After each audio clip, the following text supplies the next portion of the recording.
আসসালামু আলাইকুম। Welcome to my YouTube channel Farin's diary. কেমন আছেন আপনারা? আশা করি আল্লাহর রহমতে সবাই ভালো আছেন, আমিও ভালো আছি।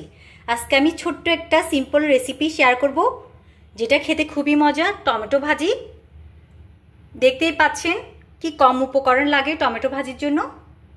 টমেটো কুচি নিয়ে নিয়েছি, এখানে আমি 6টা টমেটো নিয়েছি, কিছুটা হলুদ গুঁড়ো নিয়েছি, মরিচ গুঁড়ো, আর এখানে রসুন আর পেঁয়াজ কুচি নিয়েছি, যেটা আমি প্রথমে একটু বেরেস্তা করে নিব, আর কাঁচামরিচ, ধনেপাতা এগুলো হচ্ছে রান্না শেষে দিব।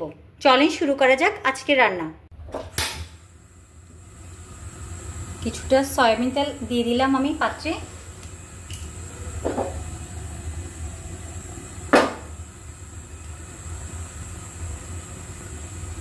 রসুন কুচি আর পেঁয়াজ কুচি দিয়ে দিলাম।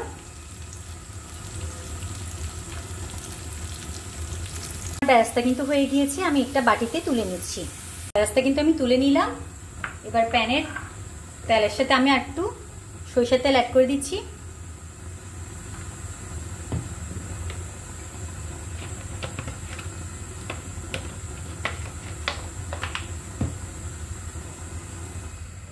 তেল যেহেতু একটু গরম হয়ে গিয়েছে, আমি চুলাটা বন্ধ করে দিচ্ছি।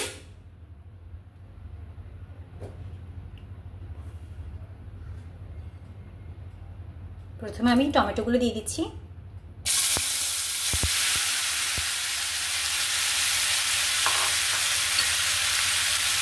হলুদ গুঁড়ো,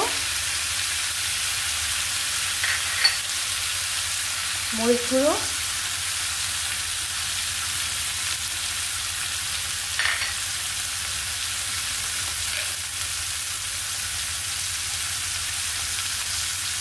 লবণ দিয়ে দিলাম পরিমাণ মতো।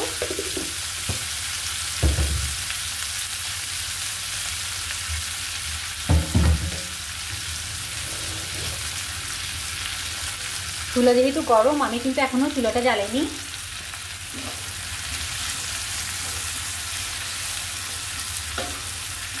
মিলিয়ে তারপর আমি চুলাটা জ্বালাবো।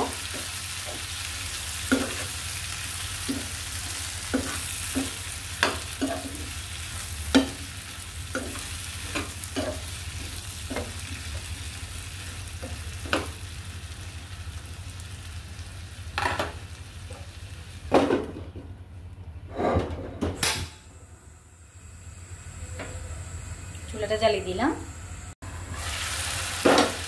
যেহেতু এটা টমেটো ভাজি, সেজন্য আমি এটা টমেটোটা সিদ্ধ হয়ে যাওয়ার জন্য শুধুমাত্র এই ছোট্ট বাটিটার 1 বাটি পানি দিব।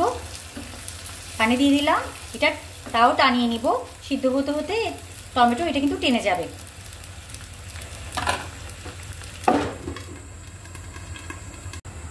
দেখি কি অবস্থা।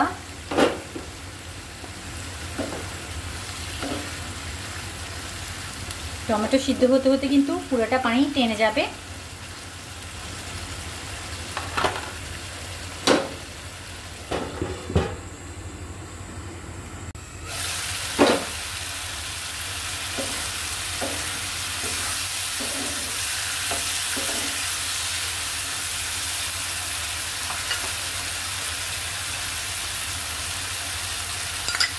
কিছুটা বেরেস্তা দিয়ে দিলাম, কাঁচামরিচ, ধনেপাতা,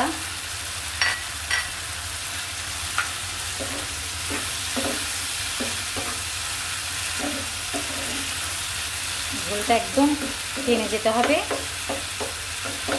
তেল উঠে আসলে কিন্তু এটা হয়ে যাবে।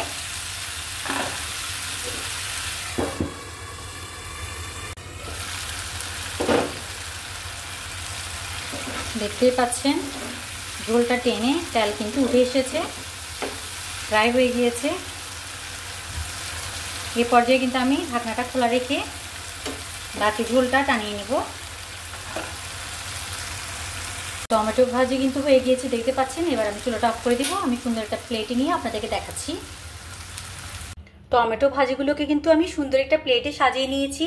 দেখতে পাচ্ছেন একদিকে আমি ধনেপাতা কুচি, আরেকদিকে আমি বেরেস্তা দিয়ে কিন্তু খুব সুন্দর করে সাজিয়ে নিয়েছি। রান্নার সাথে সাথে কিন্তু সাজানোটাও একটা গুরুত্বপূর্ণ কাজ। পরিবেশন যদি সুন্দর হয়, খেতেও কিন্তু আরও ভালো লাগে। তো আপনারা কিন্তু চটপট করে এই রেসিপিটা ট্রাই করে নিতে পারেন, খুবই মজা। যখন খেতে ইচ্ছা করবে না তখনও কিন্তু আপনারা এই টমেটো ভাজিটা চটপট করে বানিয়ে নিতে পারেন। তো মুখে রুচি আসে এই রান্নাটা করে দেখতে পারেন, রুচি আসবে। যদি যার মুখে রুচি নাই সেও কিন্তু খুব মজা করে খেতে পারবে। তো আজকের মতো বিদায় নিচ্ছি, সবাই ভালো থাকবেন, সুস্থ থাকবেন। আল্লাহ হাফিজ, আসসালামু আলাইকুম।